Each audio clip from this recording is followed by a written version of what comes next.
If you're hoping for a low intervention or unmedicated birth, the way you move through early labor can play a huge role, physically, mentally, and emotionally. Now, let me be loud and clear. There is no right way to birth. Everyone's birth is unique and different, and only you know what you need and your baby needs. But there are some tools and things that you can maybe avoid or help you manage early labor to set yourself up for success. And that is what I'm going to talk about today. One of the most common things I see is rushing to the hospital, especially if your water breaks. There's this kind of flurry of emotion. You're really excited. You're like, okay, let's go to the hospital. But going to the hospital too soon can increase the likelihood and risk of certain interventions. Early labor can last hours, a full day, even more. And if you rush to the hospital, you get a cervical exam are only 1-2 centimeters dilated, they might send you home. And that's going to put you in a very interesting emotional headspace. And even if you are the most regulated woman ever, a lot of times it puts us into fight, flight, or freeze mode. When we're constantly thinking about it, we can't turn our brain off, and that inhibits oxytocin, which is ultimately what we need to bring on our contractions. So, what to do instead? Let's say you start to have contractions. Let's say your water breaks, and if it's clear, pale fluid, maybe you stay home, rest, go for a walk, have a really nourishing meal.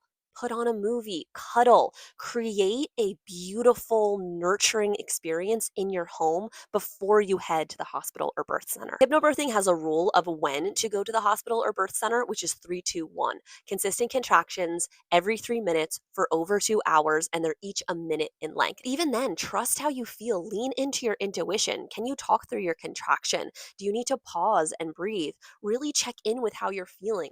Early labor can sometimes be like, okay, I'm having a contraction, and then it stops. And then it's 20 seconds, and then it's 30 seconds, and it's another, and you're like, oh, is it? That's very normal. It's very normal. So we want to create the atmosphere for your body to relax, produce that oxytocin, which will ultimately create those more intense contractions, which will bring your baby down. And this leads right into the next thing of not resting in early labor. Think of early labor as a slow sunrise. It's your body gearing up.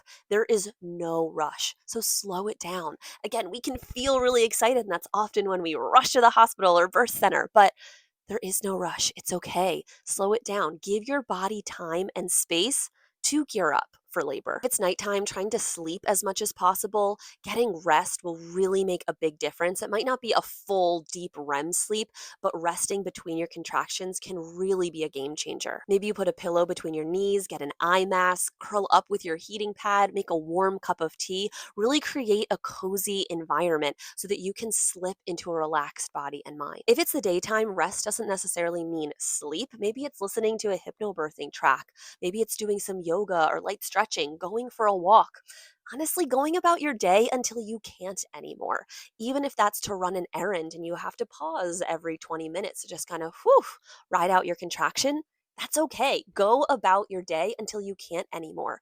We're really looking for the intensity of contractions when you can't really talk in between them.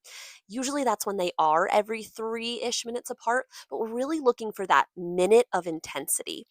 And that comes in active labor, not in early labor. Conserving energy in early labor gives you reserves for when things intensify in active labor. Now, there are many different variations of normal. Labor often slowly, gradually builds, and then it's all at once, but it can happen all at once also. So tune into your body. What does it need in this moment? A lot of times it is rest, conserving your energy, having a good meal, making sure that you have the energy for the active stage. The next thing that I see many women doing is timing every contraction in early labor. We become obsessive. We are like, okay, I have to get the app and I have to time it. And oh, how long was it? Oh, was it 30 seconds? Was it 35 seconds?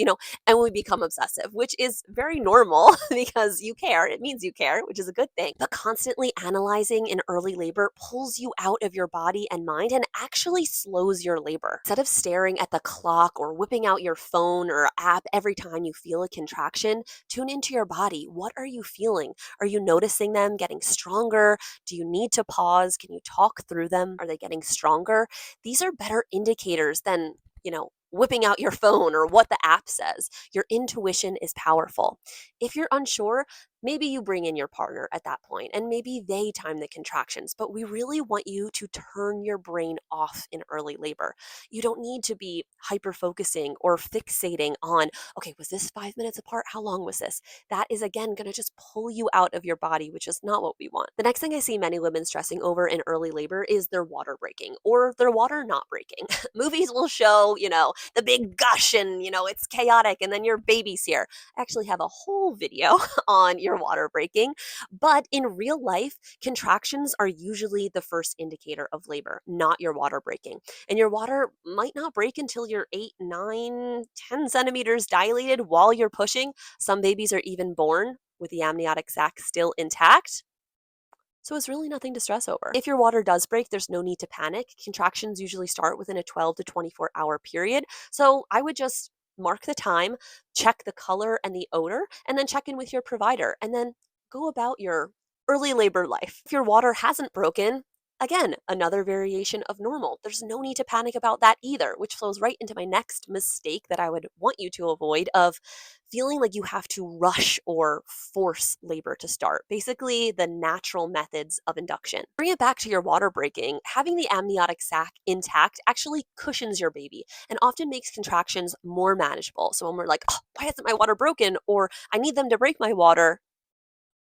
Hold up, stop, pause. No, you don't. You don't necessarily need that. Best thing that you can do in early labor is surrender to it. Instead of trying to force something to happen or do something, ask yourself, how can I soften? How can I relax? How can I allow my body to do what it was designed to do? Tension slows labor. Softness allows it to flow. Let your oxytocin rise through watching your favorite movie or laughing with your partner. These are the things that are going to build up that love hormone, which will ultimately start your contractions. So if I could summarize all the things I'd want you to avoid in your early labor experience, the first would be rushing to the hospital, timing every contraction, not resting in early labor, panicking about your water breaking or not, ignoring your environment, and trying to force the process. Early labor is a sacred time and it's an invitation for you to slow down.